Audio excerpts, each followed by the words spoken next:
Bismillahirrahmanirrahim. Ketahuilah bahwasanya dulu tuh apabila seseorang mau bertaubat kepada Allah Ta'ala, pintu taubat senantiasa terbuka bagi hamba tersebut kalau dia mau bertaubat. Dikatakan ada satu orang tuh, kata Nabi Muhammad cerita kepada kita, ada orang sudah membunuh 99 nyawa dari Bani Israel, hingga datang keinginan dalam hatinya mau bertaubat. Datang ke satu ustadz yang paling ahli, paling alim ustadz di zaman ini, siapa? Dia bilang Ustadz Fulan, populer. Disamperin, saya udah membunuh 99 nyawa, kalau saya mau bertaubat bisa apa enggak? Maka ustadz terus bilang, kamu udah membunuh 99 nyawa, Allah enggak bakal ngampunin dosa-dosa kamu. Nah ini sekarang kadang orang tuh gemar menghakimi orang lain, bertindak seolah-olah dirinya adalah sebagai Tuhan. Dia yang masukin orang ke surga, dia yang masukin orang ke neraka. Dia yang ngatur, ini diampunin, ini tidak diampuni. Tugas kita dakwah, bukan menghakimi orang lain. Ini di surga, di neraka, itu bukan peran kita, bukan tugas kita. Itu tugasnya Allah Subhanahu wa ta'ala. Tugas kita ngajak, tugas kita kasih tahu, bukan menghakimi orang lain. Ini orang ini, Nabi Muhammad menyebutkan, saya udah membunuh 99 nyawa, saya mau taubat, bisa gak? Dia bilang, tidak bisa, kamu tidak diampuni oleh Allah Ta'ala.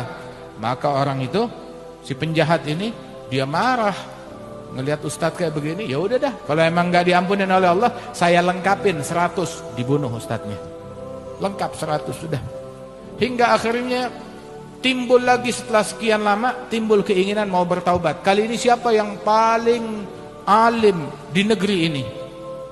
Dia bilang ada orang alim di negeri ini. Begitu Fulan, samperin dia, disamperin, bilang Ustadz saya udah ngebunuh 100 nyawa, kalau saya mau taubat bisa gak? Dia bilang bisa, asalkan kamu sungguh-sungguh bertaubat. Diajarkan caranya. Caranya bagaimana? Kamu harus tinggalkan lingkungan yang busuk. Selama kamu di lingkungan itu, kamu akan terus maksiat. Maka ya sudah, dia niat untuk berhijrah. Hijrah keluar dari kampung penjahat menuju kampungnya solihin. Baru keluar dari kampung penjahat, niat mau taubat, di tengah jalan meninggal dunia. Datang malaikat azab, nah ini jatahnya saya, mau ditarik ke neraka. Datang malaikat rahmat, gak bisa, kan dia udah niat taubat. Kan baru niat kan, belum taubat. Sampai akhirnya nih debat antara dua malaikat, Allah Ta'ala utus malaikat yang lain menengahi. Kemudian malaikat penengah itu dia mengatakan, sudah hitung saja, dia lebih dekat ke kampungnya solihin atau ke kampungnya penjahat. Kalau dia lebih dekat ke kampungnya penjahat, ya bawa ke neraka. Kalau dia lebih dekat ke kampungnya solihin, bawa ke surga. Begitu dihitung, Allah Ta'ala perintahkan kepada kampungnya penjahat, kampung penjahat, menjauhlah. Allah Ta'ala perintahkan kepada kaum solihin, kampungnya kaum solihin, mendekatlah. Lihat, Allah kalau udah melihat hambanya bertaubat, Allah Ta'ala permudah sarana bagi hamba tersebut untuk mendekatkan anugerahnya kepada hamba itu. Hingga ketika dihitung, ternyata lebih dekat ke kampungnya solihin cuma selisih 1 jengkal saja. Subhanallah. Nah ini anugerah dari Allah Subhanahu wa ta'ala kepada hambanya. Saudara-saudara sekalian, dulu tuh ada di zaman Bani Israel, ada satu orang dia bikin maksiat, ada lagi yang satu orang lagi dia bikin taat. Ini orang yang taat, harusnya orang makin taat, makin merendah, makin tawadhu', makin bersabar, makin istiqamah, makin santun, makin berakhlak. Begitu kan orang makin taat harus begitu. Jangan makin taat makin arogan, makin taat makin sombong, makin taat makin takabbur, makin dengki, makin iri. Nauzubillah. Ini orang yang macam begini adalah orang yang ghurur, tertipu dengan ketaatannya sendiri. Nauzubillah. Ada dua orang, yang satu tukang maksiat, yang satu tukang taat. Alhasil mereka ada sedikit cekcok. Kemudian orang yang tukang taat ini berkata kepada yang tukang maksiat, kamu tidak akan diampuni oleh Allah. Tuh, arogan kan? Mau bersikap sebagai Tuhan. Dia udah ibadat 40 tahun, yang ini maksiat 40 tahun. Akhirnya yang ibadat 40 tahun bilang, kamu, orang macam kamu di neraka, gak bakalan diampuni oleh Allah Ta'ala. Ini orang kecil hati. Tahu-tahu Allah Ta'ala utus Nabi di zaman tersebut, datangi kepada Fulan. Mereka berdua, itu tetangga, yang satu tukang maksiat, yang satu tukang taat. Bilang kepada mereka, Allah Ta'ala nyatakan bahwasanya kalian, amalan kalian masing-masing mulai dari nol. Allah Ta'ala katakan, suara siapa ini yang demikian kurang ajar mengatasnamakan Allah kalau Allah tidak akan mengampuni dosanya orang itu.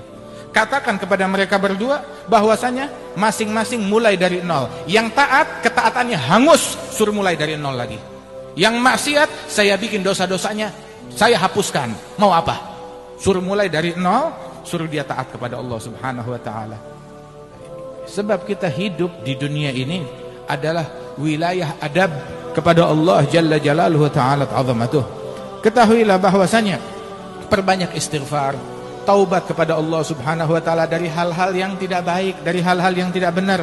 Bahkan bukan cuma taubat dari hal yang haram, taubat dari hal yang makruh, yang dibenci oleh Allah Subhanahu wa Ta'ala. Orang dulu itu taubatnya mereka tahu taubat dari apa? Taubat gara-gara tidak sholat jamaah. Tuh taubatnya mereka. Istighfar, taubat, nangis berhari-hari. Kenapa kamu nangis berhari-hari? Saya enggak sholat jamaah, luput sholat jamaah hari ini. Ada lagi satu orang nangis. Kenapa kamu nangis? Saya nangis bertaubat kepada Allah Ta'ala. Udah sebulan saya nangis. Kenapa? Atas apa?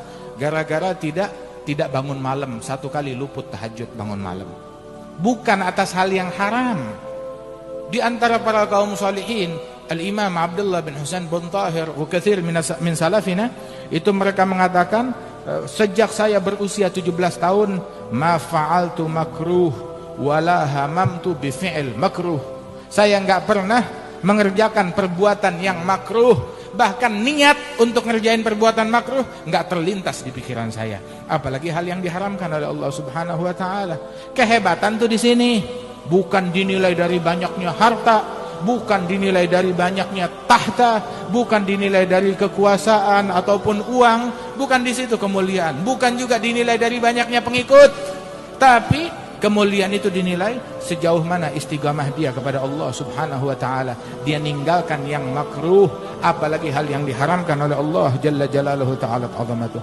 Itu dikatakan oleh salah seorang minas salihin, begitu, Malik bin Dinar dan beberapa ulama yang lain, ketika dia tahajud bangun malam begitu kepada Allah Ta'ala, sambil dia memegang janggutnya dan dia berkata, wa sawatah wa in taghfirli. Dia bilang, ya Allah maafkan saya. Kemudian dia pegang janggutnya, dia berkata, wa sawatah, alangkah malunya walaupun saya diampuni oleh Allah. Walaupun saya diampuni, malu, saya enggak punya muka untuk ketemu Allah Ta'ala setelah saya membuat hal yang diharamkan oleh Allah Ta'ala. Walaupun diampuni, memalukan. Apalagi kita enggak tahu kita diampunin atau enggak oleh Allah Subhanahu wa Ta'ala. Saudara-saudara sekalian, ada dulu satu orang guru, dia nasihatin kepada muridnya. Dia bilang, kamu kalau mau maksiat, muridnya bilang, Ustadz, saya sering dikuasai oleh hawa nafsu, kebawa mau maksiat. Imamul Haddad dalam babu taubah tadi dia bilang, jangan orang tuh disuruh taubat, dia bilang, ya percuma saya taubat, ntar dikuasain hawa nafsu, kalah lagi sama nafsu sama setan, kejermus lagi maksiat. Masa mesti taubat lagi berulang 2-3 kali? Imamul Haddad bilang, jangan kamu tertipu dengan bujukan nafsu untuk meninggalkan taubat. Taubat, tiap kamu bikin dosa, taubat. Walaupun dalam sehari dia 100 kali bikin dosa, taubat. 100 kali bikin dosa, taubat. Dia bolak-balik begitu sebanyak 100 kali, tetap taubat kepada Allah Subhanahu wa Ta'ala. Apabila Allah Ta'ala melihat kesungguhan kita untuk bertaubat, Allah bakal tolongin kita, Allah bakal nyelamatin kita. Hidayat di tangan Allah Subhanahu wa Ta'ala. Satu guru dia nasihatin muridnya, bilang, Ustadz, saya sering kebawa maksiat, dikuasai oleh hawa nafsu. Apa solusinya? Dia bilang, kalau kamu mau maksiat, satu, boleh kamu maksiat, tapi jangan maksiat di bumi Allah. Cari tempat lain. Ya, bayangin kita tinggal di rumah orang, terus kita nyolong barang orang tersebut. Kurang ajar gak nih? Ini tamu tapi nyolong. Ada gak yang begitu? Dia bertamu, dia kotorin, dia buang air di ruang tamu. Itu kurang ajar namanya. Kamu mau maksiat, boleh, tapi jangan maksiat di buminya Allah. Cari tempat lain. Lah, nggak ada tempat lain, semua buminya Allah Ta'ala. Ya kalau begitu kamu mau maksiat boleh, tapi jangan bernaung di bawah langitnya Allah. Cari atap yang lain. Bilang, tidak ada, semuanya nggak ada tempat lain. Kalau begitu kamu mau maksiat boleh, tapi jangan makan rizki dari Allah. Lah nggak mungkin saya mati kalau nggak makan rizkinya dari Allah. Kalau memang begitu juga, ya jangan sampai kelihatan oleh Allah, jangan sampai ketahuan oleh Allah. Dia bilang mustahil, pasti ketahuan, pasti kelihatan. Maka ditegur murid tersebut, wahai muridku, di buminya Allah, di bawah langitnya Allah, makan rizki dari Allah, depan mata Allah, terus kamu masih mau maksiat? Nangis muridnya, bilang mulai sekarang saya betul-betul bertaubat kepada Allah subhanahu wa ta'ala. Saudara-saudara sekalian, kita taubat kepada Allah subhanahu wa ta'ala. Itu orang dulu tuh Sayyidina Rabi' bin Haytham, itu sekali itu dia ketika jalan bersama Abdullah bin Mas'ud, dia ngelihat tukang las, pandai besi lagi ngelas besi.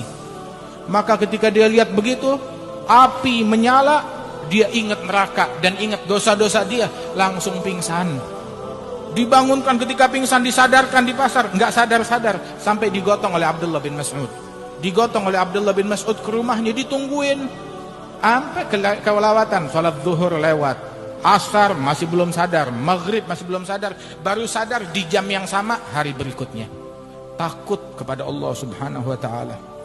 Itu dikatakan bahwasanya Sayyidatuna Rabi' al-Adawiyah, dia bilang nih istighfar kayak kita, istighfarnya kita masih perlu diistighfarin lagi, taubatnya kita masih perlu ditaubatin lagi. Kita istighfar tapi hati kita kemana-mana. Kita taubat tapi taubatnya kita bohongan, seolah-olah mengejek kepada Allah subhanahu wa ta'ala.